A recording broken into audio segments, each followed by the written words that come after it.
let's go and have some fun. Thanks for joining me in the quilting studio. My good friend Tony brought this over. She actually brought 2 of these, so stay tuned in the future. You'll see the other one. The fronts are the same. The backs are different. I'm going to go to 2 little granddaughters, and she's so fun. Tony is so fun. She said, I'm paying for that stitching. I want to see the stitching on there. Now, no matter what we chose for the front of the quilt, between the design and the color of thread, you would not have seen it very well.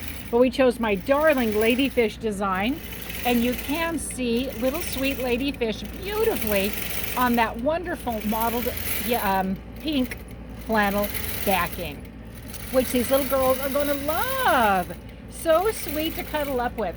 We also chose the dark purple thread, going along pretty nicely with some of the colors on the front. But again, she said you're not even going to see it on the front, so she wanted to coordinate it with the back, and she felt like purple was the right color. And I'm all about it. You come in with your own thoughts and ideas, my friends. I want to be able to try to cater to that as best as I can. Got a couple more rows to go right here. This is the panel, and then in the center, and then she's just put a wonderful little sashing around it, and then this fabulous border that has almost this sea creature idea to it. Kind of looks like clams or mussels or coral in the ocean, and of course the colors go along with that beautifully. Nicely coordinated fabrics that all combine together. And of course, that cozy flannel backing is going to be wonderful. What do you have going, my friends? Let's start a conversation. Have you done a panel before?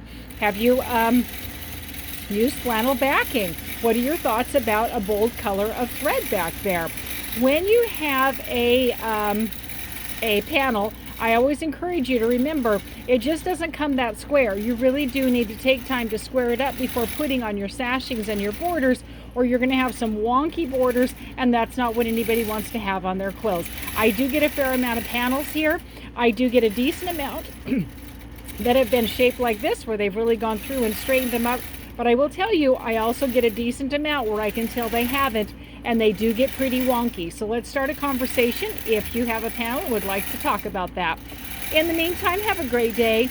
I'm so glad that you're here, and I'm so glad you could share this with me. It's my happy place for sure.